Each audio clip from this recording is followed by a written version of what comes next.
We are here. Month of November was fantastic. It was a great month in November for everybody to be trading and participating in the markets. Pretty much everything was on fire. Hey, Jeffrey Turnmeyer, how are you doing? I'm doing pretty good, pretty good. How about yourself? Doing fantastic. Yeah, happy Thanksgiving. Oh yeah. Too much turkey, probably too much pie, too many other things. Hey, that's what it's for, right? Once a year. A pretty young thing like you, I'm sure you didn't overeat anything. Yeah, since I'm still in my 20s, I can just eat whatever I want. It just it's easy. Yeah, it's good stuff. It's good stuff. Saw a picture of what Jeffrey Turnmeyer is building at his house. It's really cool what these engineers do. Hey, Jeff Smith, speaking of engineers. Hey, Nate. Yeah, I really liked his chair. I didn't see the cooler sitting next to it, though. And that was the first day. I've done things since then. It was funny. Yeah, it was a great picture of all this handiwork. And then there was this chair in the picture that Jeff's talking about. Jeff Smith's like, oh, did you sit in the chair and tell everybody else what to do? And hey, Nate, how are you doing? It's good to see you. Hey, wonderful. How are you guys? Doing Do I have to be on here with him? Oh, I know it. I'm out Jeffed right now, the two of you. But you are. It's a lot of fun. I missed the picture. What, Jeffrey, was this your Thanksgiving picture? No, let me find it. Yeah, let me. Celeste may be able to whip it up faster. I do. I'm going to get it here. I'm going to get it right here. We were having an engineer chat. Celeste was talking about her engineering family and, tagged Jeff and I, and we had a little back and forth about it. Yeah, here's my project right here, my little side project. Oh, nice. Yeah. That's the captain's chair, is what we're assuming. It's actually the boss's chair. Nobody. Oh, your wife's chair. Yeah, my chair is the chair that's full of trash over there. Yeah. That's good. It was a lot of fun. All right. Well, guys, let's go ahead and get started. Let me tell everybody about risk in case you don't know that there's risk in the market. There's a lot of it. And that's why we come here week after week. We want to share with you ideas and the ways that we are looking at the markets to help you get on the right side and understand some tips and tricks that you can use to do that. So it's your responsibility. You got to do your homework. You got to understand whatever you're trading before you ever click that mouse, because we don't want you to lose money. We don't like to lose money, and you can. So you want to try to protect it as much as you can. So with that, let's get started because we have a lot to talk about today. We've got OPEC, we've got crude oil, we've got a new victim to algos. We'll talk about holiday markets and why a guy who's been behind the scenes, Nate, is coming out now to talk about a pretty aggressive strategy you're going to want to hear about. He's already up 70%, but that's not where he's stopping. He's going to 1,000%. So I want you to hear all about that. It's going to be very, very cool. So Nate has been in the financial industry since 2010, which might be hard to believe because Nate, you look like you're 12, but we know you've been there since 2010. And Nate started in the currency markets. He's traded just about everything that you can imagine. He does have an unfair advantage. I got to tell you about it because he's worked with all these guys here. He's worked with me, worked with a lot of the traders that have been around Trading Pub, DTI, so forth. And so he's kind of got this advantage where he sees a lot and he knows a lot more than he's ever brought to the table. But he's going to bring it to the table today about indicators, tools, all kinds of things. And one of the things I really like about Nate is that he is able, because of his close ties with the customers, he is also able to understand exactly kind of what customers need, what some of their pitfalls are, and how he can help them. So I'm excited about that. So also, guys, today we're going to do something fun. We're going to help everybody get into the holiday spirit. We've got a gift card. We're going to have a contest. We've got a question. Okay. So everybody has to listen closely. Listen closely. We're going to have a question, and the first person to answer it correctly is going to win a gift card. And I believe the gift card is to Amazon. But we're going to give you the details of it here in just a little bit. So, all right, let's get going. First of all, let's get started, and let's start with some popcorn questions. Give me your thoughts, Jeff Smith, Jeffrey, Nate. What are your thoughts on the market overall right now, the equity market? Jeff Smith, you go first. It's up there. right. So we just popped a new high from last month. So I mean, right now, I mean, the problem I've got with it, I think Jeffrey and I were talking about this. We've had a huge rally since October. We're up basically around 12% or so. And I'm a little worried it's going to start getting a little bit toppy. And I think it might be starting to think about correcting back. However, with Powell speaking today, I guess they liked what he had to say. So they've kind of popped things up a little bit. But I mean, ride the wave is going to go up. But I mean, you look at historically, starting about the middle of October to about the middle of December, markets are up. I mean, that's just normally what it does. Everybody thinks about this Santa Claus rally that happens after Christmas. After Christmas, to me, the markets are just dead. But the real rally, I think, is during that 2 months going into Christmas. I think what's really going to be interesting to see is how retail sales and the CPI and the PPI and stuff like that come out this month. We also have a Fed meeting. And if retail sales from Black Friday are actually pretty decent, we might push up into maybe the end of the year, but then next year rollover. So it all depends on what the market does. I mean, usually this is kind of a bullish month, so I wouldn't be surprised if we don't go a little higher, but I think there's going to be needing a correction here pretty soon. Good. All right, Nate, tell us, what are your thoughts of the equity market overall so far? What do you see? Yeah, well, I mean, I guess I can agree with the sentiment that it's a little bit toppy. I just feel like I'm always scared to actually take any actions based on markets being a little toppy, because it tends to be that when retail traders think something's overbought or oversold, it really means nothing. The market powers right through those zones just as often as not. I still think we're probably going to make a new high from that July high in the broad market this year. I've thought that since it broke out, earlier in November. I kind of had that descending trend line from the July through October breakdown where the market corrected a couple percent, and then we got a ton of momentum in November. And as soon as it broke out, my expectation was we'll see this hit new highs for 2023 since that July. I guess that was July 27th, July 28th, that high. And so I would still expect it to break through there. We're only a couple points away right now. And then the real question is, okay, what happens after that? Do we get what Jeff's talking about? Do we get a correction immediately? Do we kind of get a power through the rest of December and then a correction back to that previous high and kind of have a whole new base level for going into 2024? So for me, that's the real question. I'll be surprised if we don't see some positivity in the next couple of weeks that get us up into that high, but I'm very hesitant kind of beyond that point of what happens next. I will say the fact that this time of year is typically bullish, and it's been as bullish as it has with high interest rates, makes me believe that there is still an undercurrent of very bullish positive sentiment that is stronger than I was expecting going in. I thought exactly what Jeff said. Hey, we'll probably get this rally starting earlier. I didn't expect 12% in 4 weeks. And that's with interest rates still being where they are right now. So obviously, if we maintain, any kind of bullish sentiment and they start cutting rates, then the potential for what I would basically consider a melt up going into Q1 is very real, I think. Yeah, great. Well, now everybody, you see why we brought Nate out from behind the curtain. Well said. Thanks for sharing that, Nate. All right, Jeffrey Turnmeyer, what are your thoughts on the broad market overall so far? Yeah, so this is actually a historic move up.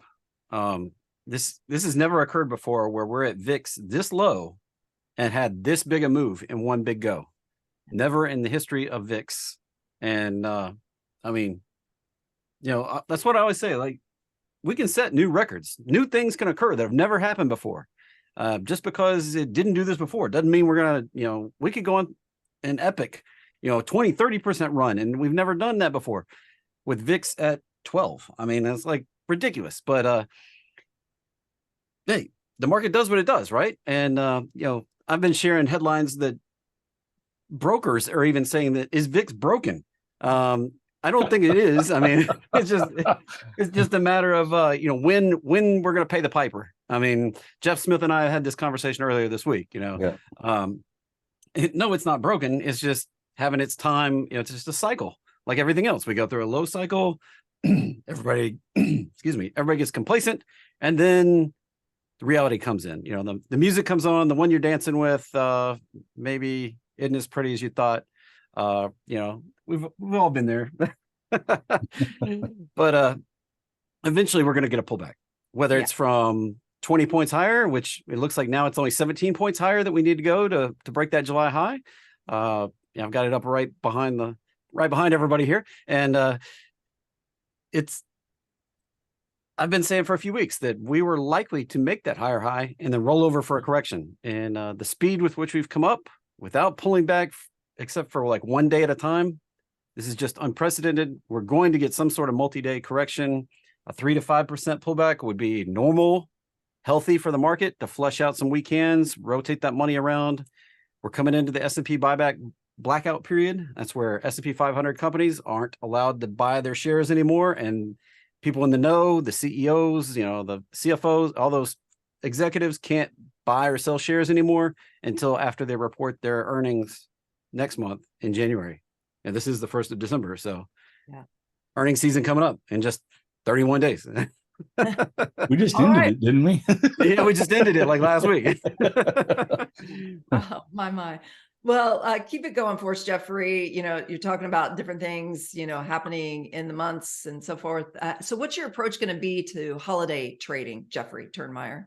Well, I mean, you know, they always say, you know, Santa Claus rally, you know, historically, it is one of the most bullish periods of the year where we don't really get a lot of volatility. Volatility kind of collapses all the way till January 5th on average, the first week of January. Then we get a spike of volatility that kind of carries us through March. And it's just the historical pattern that we see every single year.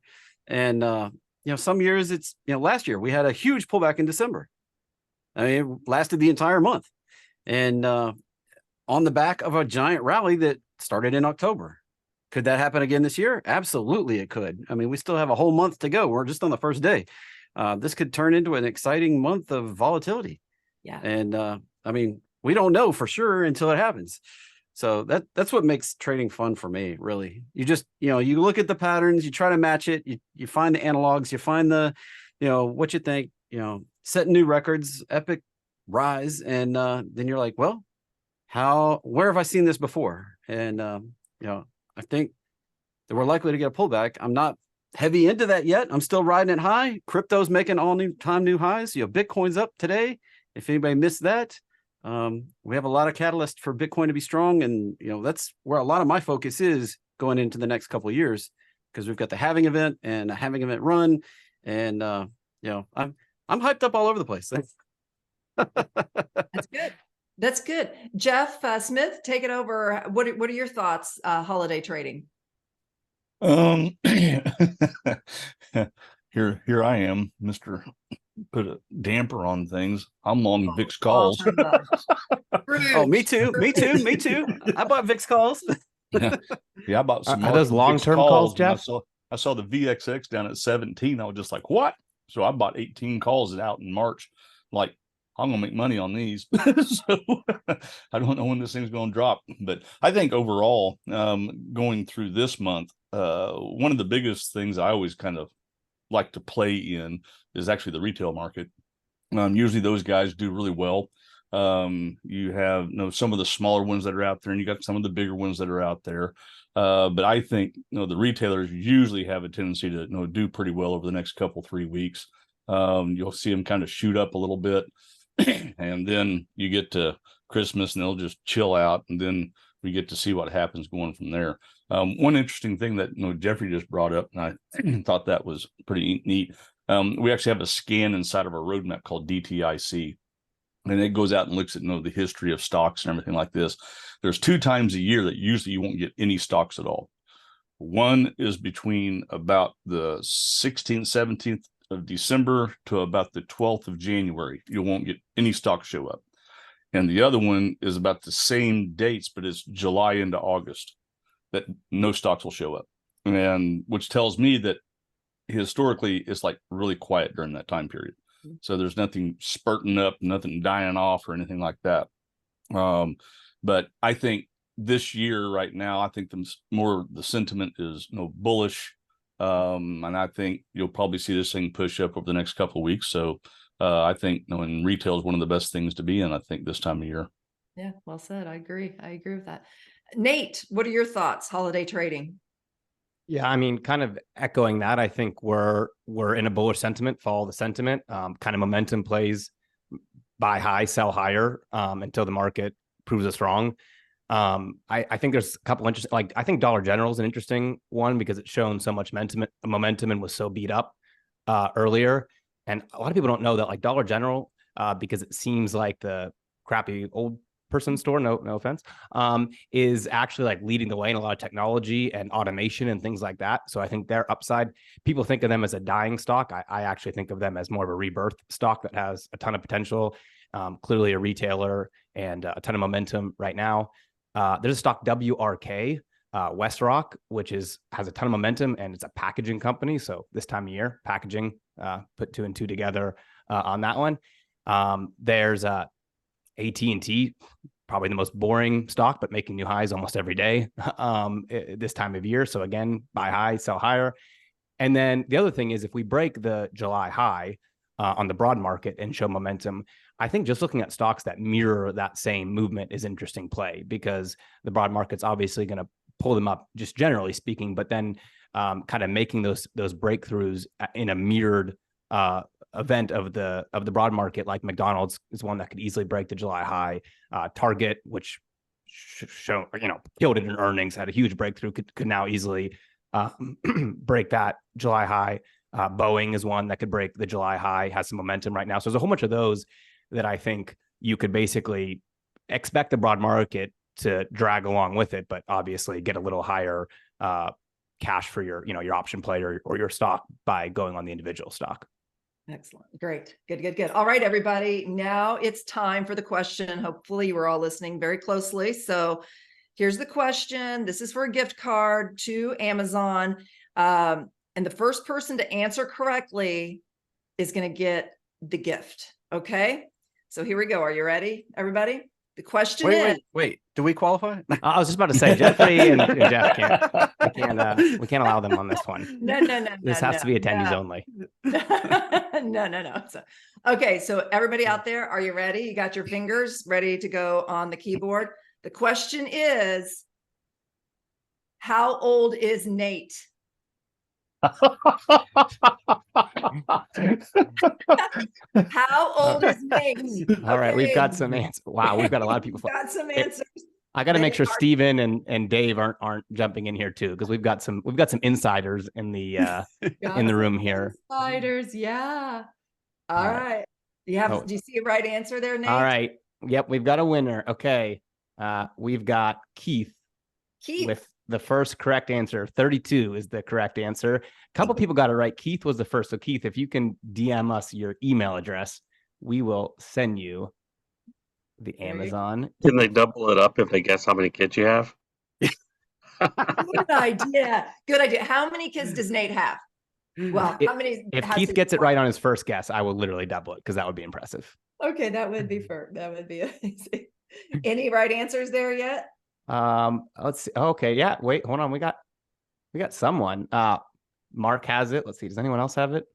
So far, just Mark. What's the number? All right, the number is 6. But 7 on the way. So I guess either one could be considered correct. All right. Nice job, Mark. You qualify, definitely, Nate. You qualify. Okay, so Keith, I type in your information there. You can just message us, hit that host and panelist, and send us at least your email, and we'll get you that gift card. Merry Christmas. That was a lot of fun. Merry Christmas, Keith, and good job. Most people start at 18 and have to ladder their way up. So 32 on the good on the initial is a pretty good guess. That's right. That's very, very good. All right. Well, Nate, you've earned the position. Keep it going for us. Tell us more. Tell us about this strategy of yours, and start with kind of like, why this, why now, why are you coming out from behind the curtain? Yeah. Well, you mentioned, I mean, basically, I feel like I've had a very blessed and unfair advantage over the last, 12 years or so, just getting to be around people like you guys on this panel and a dozen other people, and have got to kind of see the behind the scenes. Like, to be honest, I probably had more access to individual strategies and how they've performed and how the customer feedback has been than almost anyone in the world. It's kind of like a big claim, but just because of my position, that happens to be the kind of access that I've had. Like even like for you, Celeste, obviously in this position as the host, you've had incredible access, but maybe not been able to see the track records all the time or worked on the strategies and at a really deep level. And so I've just felt like over time, I've got to have so much of that access that it's given me a little bit of extra insight. And so really, I just feel like it's kind of simple. I think that there's some things that I've been able to come across that are really worth sharing. And so I just wanted to put myself out there and start kind of providing some of that feedback. Really, there's a couple things just even at no cost that I just want to kind of put out there and be able to provide value. And my approach is, not just to share like insights and ideas, although I think those are incredibly valuable. And one of the reasons this show has been so valuable for so many people, but really to share some things I'm doing in my own trading accounts. Just like, hey, this is, you heard about X, Y, and Z insight. Okay, that's valuable, but let me show you what I'm doing in a very practical way to actually execute an idea like that. Because I think really the reality is that most people have really bad fundamental implications of how investing works. I mean, if they're following any kind of mainstream kind of typical idealistic ways of how you approach investing, how you approach your retirement account, what's an expected growth, like all of these things, I think the average people in the world, thankfully not the people who are able to attend shows like this for the most part, but in general, people just have really bad kind of misconceptions about how the market works and what kind of strategies work. And then I think on top of that, even the people who have the benefit of getting good insights, like people who show up to ask the pros and follow, Jeffrey or Jeff or you, a lot of times they hear really good ideas, but they're not necessarily sure like how a regular person puts those into practice. And for me, like that's the whole thing. I don't have a Wall Street background. I don't have any kind of classical investing trading. I'm just like a regular trading junkie who, I was going through my accounts with my wife the other day. She's like, Nathan, why do you have, 11 trading accounts? And I'm telling her like, well, I've got this one that I only do credit spreads on. I've got this one that's high risk. And I've got this one over here. This one's probably going to go to zero anytime because it's like crazy. And I've got this one that's doing this. And then here's my safe strategy. And of course, your question is like, why are 8 out of your 11 accounts high risk? Shouldn't there be some more balance in there? That's my life. I'm a trading junkie who gets to work in this world. And as a regular person, I get to try to put those things in practice. And I've seen some great success, and I've seen a whole bunch of failure doing that. And so for me, the idea of being able to help people apply that with more of what I would consider kind of a typical background that just doesn't have the unfair advantage that I have of seeing the inside and out is really appealing to me. And I think that we're in a critical time in the markets right now. So like to answer your question of why now, we talked about this a little bit. The market's super bullish right now. The sentiment's pretty crazy. I personally think there's still another shoe to drop here at some point from the crazy amount of spending and money printing and just economic global pressure of the last 3 years. Like I think that other shoe is dropping at some point. And the question is whether it's going to drop now or a year from now or 2 years from now. I mean, I always think about when the fear side of my mind starts going like this market can't sustain. This is crazy. I always think about the Dr. Michael Burry thing where he called the big short, but he called it in 2006. He was 100% right that objectively the market was broken. It couldn't keep going. It had to crash. He was right about all those things. And yet he was 2 years early. And so he had to get beat up for 2 straight years. And so I always think about that when I want to just short the market while it's making new highs. Like, no, Nate, like there's a responsible way to handle this. And it's not to be on the wrong side of the market for 2 years. And so because I think that pivotal time is happening, I just feel like now is a good time to kind of get out there and try to start helping people get prepared and think about ways in a different perspective and kind of have some preparation for when this decision point hits. Excellent. Great. That's really well said, Nate. Thanks for that. Now, you mentioned that there were, several misconceptions that you've seen traders have. What would you say is their number one misconception? I'd probably say just the idea of diversification, I think is so broken for the general public. Like if you just kind of follow the mainstream, like for example, for me, when I think of diversification, I actually think more of strategy diversification than actual asset diversification. I think that's more important. Like I'll give you an example. In one of my strategies, just yesterday when the market was starting to break down a little bit lower below Wednesday's low, I have one strategy that was already close to being ready to go short because even with just a 2-day move. But then like most of my strategies were still very bullish. But that's kind of an example of a non-traditional hedge where most people think, I hold bonds and I hold stocks and therefore I'm hedged. And, I can tell you in 2022, I still have a big chunk of my investments that are in a traditional investing account, and like the risk parity assets did nothing for me in 2022. Like crypto, which was not supposed to be tied to the broad market, went right down in 2022 with everything else. The bond, like that traditional idea of diversification is pretty horrible. And one of the things, and I'll give people this free report, I took this idea to the very extreme a couple of weeks ago. Basically, I opened a new account. I put $10,000 in a brand new account. I said, I'm going to go all in on 3 tickers. Not only am I going to go all in, I'm going to go all in on options on 3 tickers. So basically, I took this idea of opposite of diversification to a very extreme level by going completely all in on options on just 3 tickers. And I put together a report that kind of breaks this down that you guys can get for free. All you have to do is join my Telegram and you can get it for free. And we'll drop a link to do that. It's meant to be free for anyone. But really, by the way, in 3.5 weeks or whatever since I started that, it's up 73%. So I'm already up $7,300 on my 10K in 3 weeks. But really, I'm willing to lose 100% before I would close it out for 73% because the goal is to make 1,000% plus on those trades. But the thing that really got me started on this, and again, I explained it a little bit deeper in the report, is just looking at how broken the typical diversification model is for most investors. Like if you take a handful of just really good stocks and hold those instead of the mutual funds and the age, like all those guidelines, the amount further that you are ahead over any period of time is so incredible that we're talking about the difference between people having like amazing retirements and people barely scraping by. Like that's the difference we're talking about when it comes to the traditional model versus like a better version of diversification. And I'm not talking about like looking back in hindsight and knowing, 10 years ago, if I just would have bought this stock. I'm talking about like obvious known winners, your Apples and your Coca-Colas and your McDonald's of the world that have already been winning for a decade. And you just, diversify 10 to 15 of those stocks over the next decade, you're dramatically further ahead.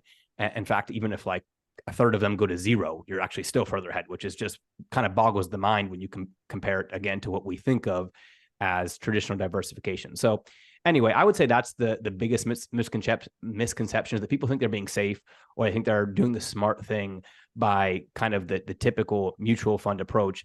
And in reality, it's actually never worked. It's actually never outperformed just like buying the best stocks over history. And so that's a big, that's a big thing for me, and something that I'm doing this experiment. I think it's kind of fun. I'm taking that to the very extreme right now.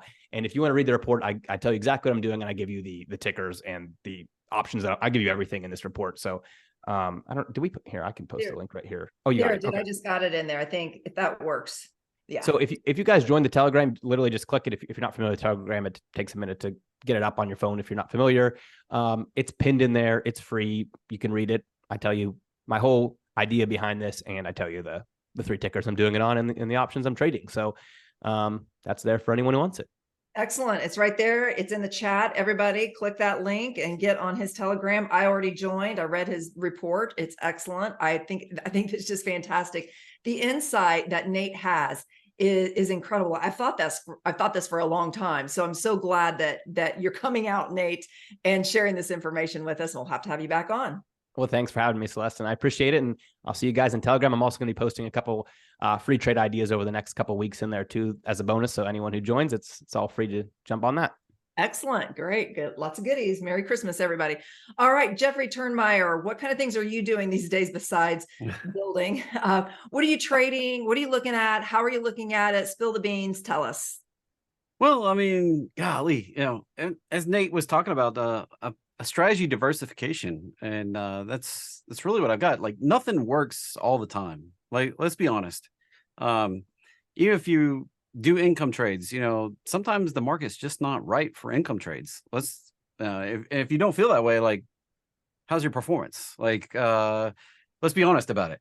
You know, it's not always a great time. Like when IV, implied volatility, is super low, VIX is super low right now. I mean, you just can't get credit. And actually what you're doing by moving up closer to the money with your positions is you're taking on risk that you probably shouldn't do. And that's why a lot of times you see these outsized losses in credit spreads. So I think you have to be careful and where you use these tools and tactics and how you use them. And like I said, I have a variety of situations. You know, right now I'm heavy into crypto, and I think anybody that's been following me, you know, if we went through a big downturn, the crypto winter, it just happened to align with the pullback in the market. And we're about to go through a halving event. There's some spot ETFs that are coming out. The deadline for ARCs to get approved for their spot Bitcoin ETF is on January 10th, 2024. Wow. That's coming up. Yeah, that's coming up really quick. I mean, you know, well, only about a month away. And it's widely speculated by people smarter than I am, if you can imagine, that 10 to 15% of the liquidity in the Bitcoin market itself, you know, that's actual Bitcoins, is going to get locked up pretty much indefinitely in these spot ETFs once they get approved. Now, economics 101, what happens when you take liquidity out of the market? You know, when you take supply out of the market, what happens? Prices go up. And that's without change in demand. That's just demand solid, supply drops, prices go up.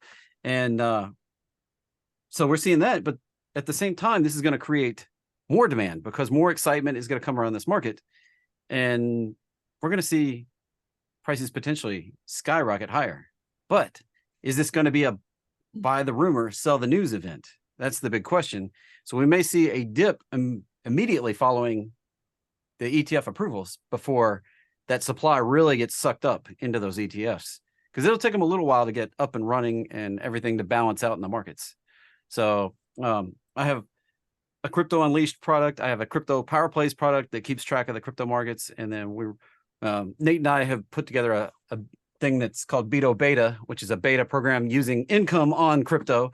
And, you know, I have a whole different set of tools that I'm using to take advantage of that. But then, you know, then I have my other trades too. And I put out content every day on YouTube, going through the market, going through what's moving. And, you know, people get really excited. Then I've also been helping Jeff Smith come up with a perfect gold trade that I think we're going to introduce to the world next week. So, I mean, that's correct. You know, we're going to introduce that next Thursday. So everybody needs to watch their email and come find out what we've been working on in the background. Ooh, ooh, very nice. I didn't heard about that yet, but that'll be really good. I think the timing on that's going to be perfect. That'll be perfect. So something to take advantage of. Back onto your cryptos there, Jeffrey, what are you doing? What kind of things do you do, you know, with these events coming up in January? What are you doing to protect yourself or take advantage of moves? Right now, it's buying strategic positions in cryptos that have really good chart patterns. Some of them look like absolute garbage, like HUD-8 right now. They're going through a merger acquisition thing, and they're going to do a reverse split and all this stupid stuff. And their stock price looks horrible right now. I personally would stay away from that until they get through the merger, because there's unknowns. There's unknown unknowns in that merger situation. But then other charts like Riot is actually looking better than Mara, which has been my long-term favorite right now. So Riot actually has opportunity to outperform right now based on its chart pattern. Interesting. Very interesting. And what's the best way? Can you type in there too, just in case people haven't followed you like on YouTube or various things, what's the best way that they can, you know, get to know more about what you're doing, especially with these cryptos and all the different trading styles, gold, everything? Yeah. JeffreyTrader.com/YouTube. I'll just throw it in the chat here, and you can come watch all the free content. I go live every single morning at 9:15, you know, during the week. And then I go live also on Tuesdays at 5 p.m. for 30 minutes of awesome. And you can just bring whatever ticker you want and request it, and I'll pull it up, give my 2 cents on it, whether it's warranted or not. And you know, that's free content. We can build a relationship. You can build trust with me. If you just don't like the way I operate, then hey, we can part ways with friends. I mean, it's it's just your time watching me No, on I'm YouTube. leaving. I'm See doing ya. it. I'm doing it regardless. All right, show's over. Well, no, that's great. I think we've had 30 minutes of awesome already today. But yeah, that Jeff, what Jeffrey puts out there, I've listened to that, Jeffrey Turnmeyer. It is excellent. So if you have not gotten a part of that YouTube, and make sure, oh, it looks like it needs a trader in there, jeffreytrader.com. Yeah, I missed Yes, the R. good catch, David. Trying to type fast. Exactly. We'll get that retyped in there and sent out. So make sure that you get involved with that. Great things to listen to. Thanks, Jeffrey, for coming back. Cannot wait to hear about what you and Jeff Smith have going with gold. So, but first, Jeff Smith, we've got to hear about what's going on with crude oil. All this OPEC stuff, cutting back supply, not cutting back supply. What's going on? What does it mean to us as traders? What does it mean for the price? Tell us a little bit more, fill us in.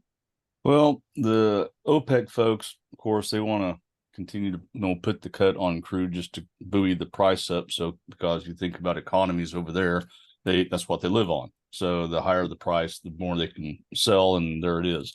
They're wanting to cut production by 1 million barrels in Saudi Arabia, and 100,000 here and 85,000 here, depending on what OPEC country there is. The thing is, though, it almost sounds like they had a meeting like this back in, what was that, April or whatever it was, June, maybe it's June. But anyway, it's almost like they're just kind of repeating what they said back then. So I don't know if it's a true cut or not. And not only that, it's not an agreement, it's voluntary. So you haven't really seen crude oil do anything with that, just because it's like, okay, there it is. One thing about crude, though, it just can't seem to really go anywhere right now. It's almost like the VIX. It's just, it's got no volatility to it. You just kind of look. In fact, here, let me throw up the chart real quick. Have fun with this. There we go. This is a weekly chart of crude. And you'll notice it's just been kind of sideways for the past year. If you look at this range from 95 down to like 67, you got a midpoint of $79. We're right now at 75. So you run up to 80 and they hang out.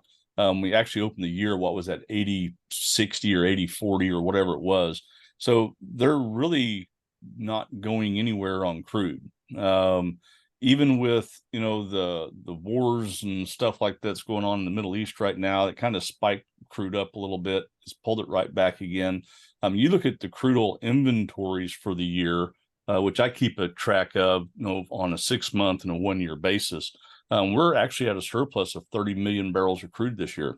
If you look at the EIA's inventories, you got a draw of like 6 million barrels of gasoline, which isn't much. I mean, you can make that up in a week. But you look at 30 million barrels in crude. I mean, we got a lot of crude there. As much as everybody says, well, we don't have any more crude oil. Yeah, we do. We got more than enough. So the biggest problem that they've been having, though, on the gasoline side of things is making the ethanol. Just because they have to use grain corn for ethanol. And we just now are getting out of the harvest of corn. So, but before then, we didn't have any corn. We had a kind of a bad crop the previous year just because of all the droughts and everything like that. So they've had a hard time getting the ethanol made. And now they're starting to step that up a little bit. Now they got a new crop in and kind of going from there. Of course, we export a lot of our corn, so they'll have to divvy up on who's going to get what where. But not only that, we still have logistical shipping issues around the world. I've been on Ask the Pros. I told you about the Panama Canal. It's even worse now. They just can't get stuff. In fact, it's actually pouring over to the Suez Canal. Everybody's trying to go back through the Suez Canal because they can't get through the Panama Canal, and now they're getting bottled up. So they can handle stuff a little better in the Suez Canal than they can in the Panama, but it's just a mess trying to get through there. Another thing that's really cool, I don't know if you saw the jump up in copper, but speaking of Panama, but the Supreme Court in Panama actually shut down one of the largest copper mines there was. because the agreement they made with the Canadian company was not constitutional. So they shut them down, and it actually supplied almost 2% of the world's copper. So you've seen a jump up in the price of copper because of that. So now they're going to have to go elsewhere to find the copper. And with all the EVs and all that stuff they're trying to force everybody to jump into, this is going to take a lot more copper. So the demand on copper is probably going to maintain itself. And now going back to Jeffrey's equation here, you got a decreased supply and the same demand, price is going to go up. So you've seen a jump up in copper. Copper was around 360. Now it's pressing against 390 right now. And I wouldn't be surprised if we don't start busting $4 before long. So, but it is a kind of a big thing. I was kind of surprised. I mean, I think it took a lot of people back that they actually shut down that huge mine that they had down there. Yeah. So, but FCX is a good way of looking at that if you want to trade a little stock on copper. But I think it's going to continue to kind of push on higher. Last I looked, FCX was trading around 38, 39, something like that. In fact, we can find out here real quickly. New chart. FCX. Yeah, there's a weekly chart of copper or FCX. You can see it jumped up on that news. But I think it's got some room to get up to around the 42 to 45 area. I think they're going to continue to kind of push that thing on up. So, but I think overall, in the crude oil markets, it's not the best thing to try to jump into right now. I mean, if you want to day trade the thing, it's one thing. But trying to get a trend out of it has been very, very difficult to say, I'm buying crude and watch it go up. I'm going to short crude and watch it go down. It's just not there. And it's just been kind of just chewing out. I mean, if you just look at the past year, it really hasn't gone anywhere. You used, the $80 is pretty much a pivot. We got a little bit down, we got a little bit up there. Yeah. So, but I don't think it'll dump off like we saw. It won't go back down to $25 or $50 or anything like that. I think there's too much demand for it to do that. But as far as everybody's been well, you can go back to the beginning of the year. Crude's going to 150, right? Crude's going to 100. Crude's going to 120. Blah blah blah blah blah. And that hasn't come true. So anybody who's bet on that has not done well at all on that one. So I think it's just one of those markets just to kind of leave alone unless you're wanting to day trade it or whatever it may be. Yeah. A few questions here, Jeff, popping up about the strategic oil reserves. Do you have any comments or opinions or updates on that?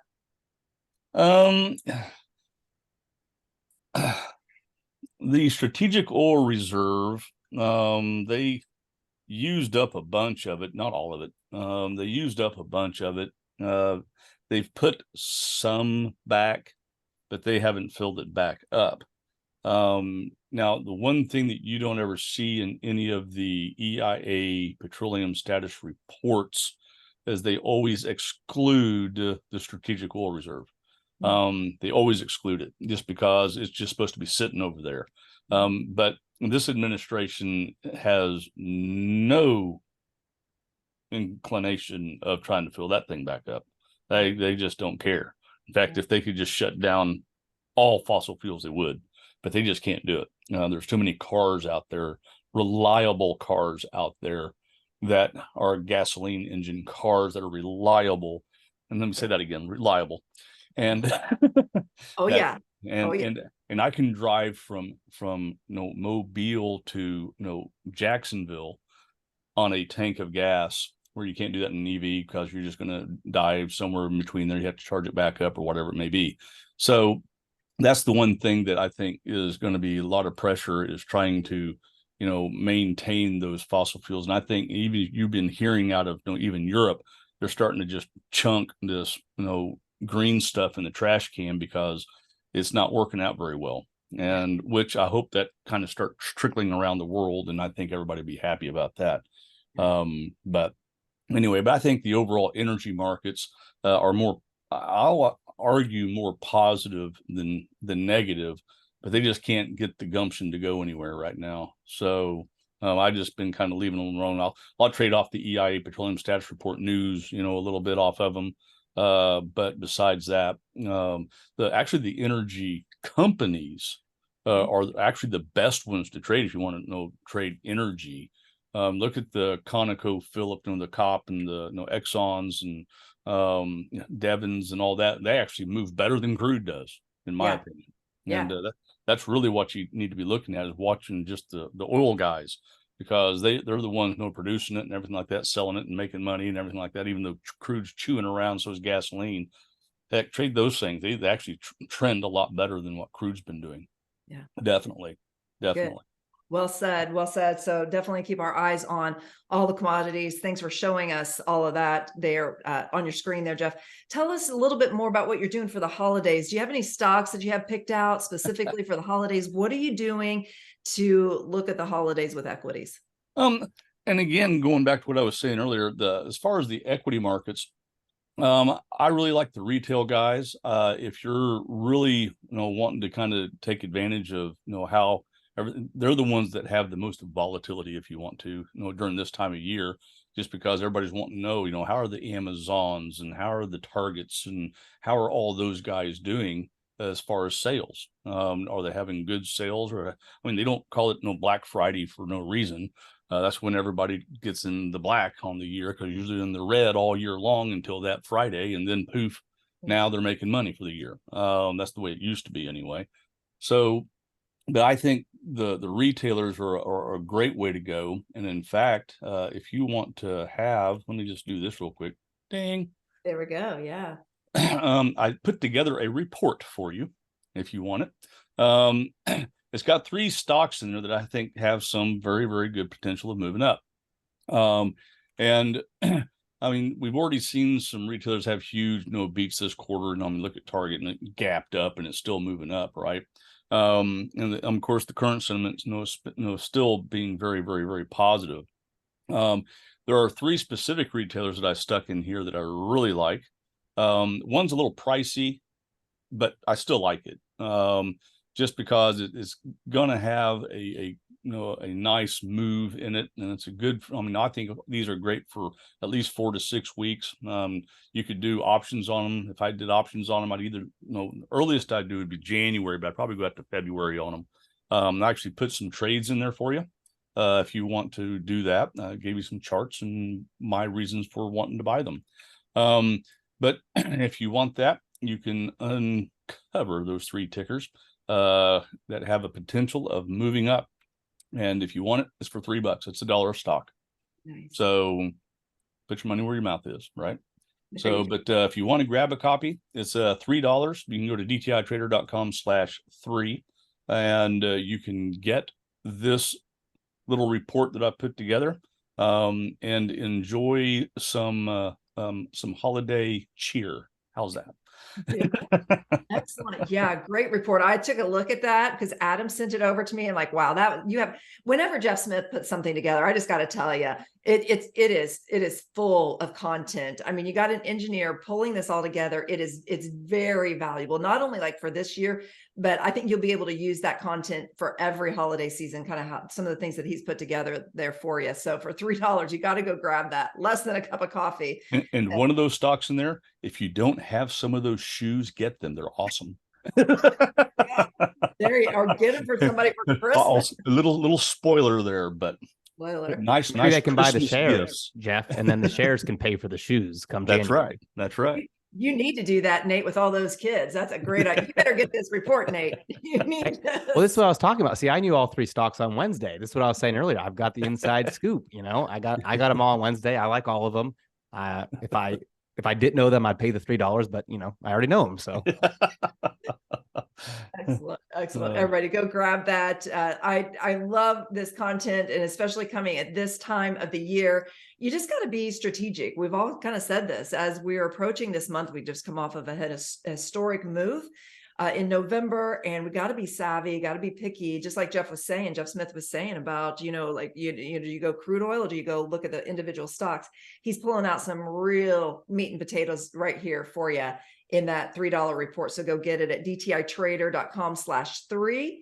pick it up. You're going to be glad that you did. And you get that T-Buzz TV. I don't know if all of you are getting that every day. That's a phenomenal recap of what's going on in the market before the market even opens.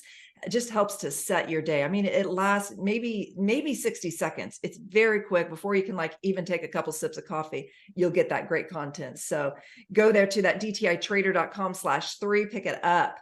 So thank you everybody for being here with us. Jeff, Jeffrey, and Nate on your debut. We're glad that you're all here and that you hopefully picked up some great things. Hey, by the way, Graham is going to be going live here at 1 o'clock, and somebody typed in, let me just go ahead and share this with you, how some people did on his call option on Path. There you go.